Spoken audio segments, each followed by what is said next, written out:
ଆଜି ପ୍ରତିଭା ଲିପିକା ବିଷୟରେ ପାଠ ସୃଷ୍ଟି କରିବା ପାଇଁ ବ୍ରହ୍ମାଣ୍ଡ ଚେଷ୍ଟା କରନ୍ତି।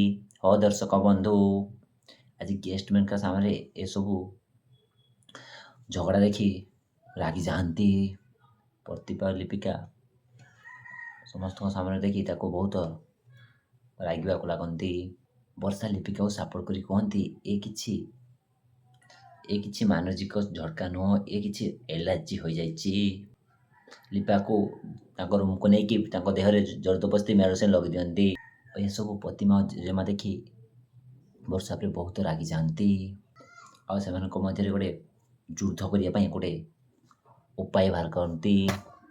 ଆଇସ ଲିପିକା ଉପରେ ରାଗି କୁହନ୍ତି, ତୁମେ କ'ଣ ପାଗଳ ହେଇଯାଇଛ? ଗେଷ୍ଟମାନଙ୍କ ସାମ୍ନାରେ ମୋତେ ବେଜିତ କଲ। ତୁମର ଏଇ ହରକତ ପାଇଁ ସେ ଆମର ଡ୍ରିଲ୍ କ୍ୟାନ୍ସେଲ୍ କରିଦେଇ ପାରନ୍ତି। ଏବେ ଡକ୍ଟର ପାଖକୁ ଚାଲ, ଏବେ ଜଣା ପଡ଼ିଯିବ ତୁମର ଏଲର୍ଜି ହେଇଛି ନା ତୁମେ ଡ୍ରାମା କରୁଥିଲ।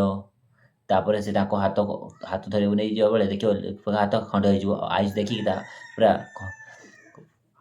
ଆୟୁଷ ଆଇ ଏମ୍ ସରି, ମୁଁ ଏ ରିଆକ୍ସନ୍ କେମିତି ହେଲା? ମୋତେ ବି ଏ ସବୁ ଦେଖିକି ମୋତେ ବି ଖରାପ ଲାଗୁଛି। ଲିପିକା କଷ୍ଟ ଦେଖିକି ଆୟୁଷ ବି ତାଙ୍କ କ୍ରିମ୍ ଲଗେଇଦିଅନ୍ତି। ଯଦି ଡକ୍ଟର ପାଖକୁ ଯିବା ପାଇଁ ପଡ଼ିବ ତାହେଲେ ମୋତେ ଯିବା ପାଇଁ କହିବ।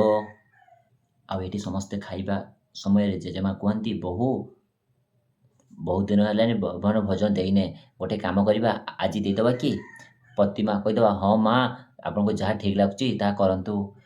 ତାପରେ ପ୍ରତିମା ଲିପିକାକୁ କୁହନ୍ତି, ଆଜି ସବୁ ଆୟୋଜନ ତୁ ହିଁ କରିବୁ, ଯେମିତି କିଛି ଅସୁବିଧା ହୁଏନି। ଆଉ ଲିପିକା କୁହନ୍ତି, ଆପଣ ଜମାରୁ ବ୍ୟସ୍ତ ହୁଅନ୍ତୁନି, ଆପଣଙ୍କ ଅଭିଯୋଗ ସୁଯୋଗ ଦେବେନି।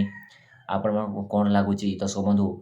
ଏବେ ପ୍ରତିମା ବାହାଣଙ୍କ ସାମ୍ନାରେ କ'ଣ ପ୍ରତିଭା ସାମ୍ନା କରିବେ ନା ଲିପିକା ସତର୍କ ହେଇକି ସବୁ ସତର୍କ କରିବେ? ଆପଣମାନେ କମେଣ୍ଟରେ ନିହାତି ଜଣାନ୍ତୁ। ରହୁଅଛୁ, ଜୟ ଜଗନ୍ନାଥ।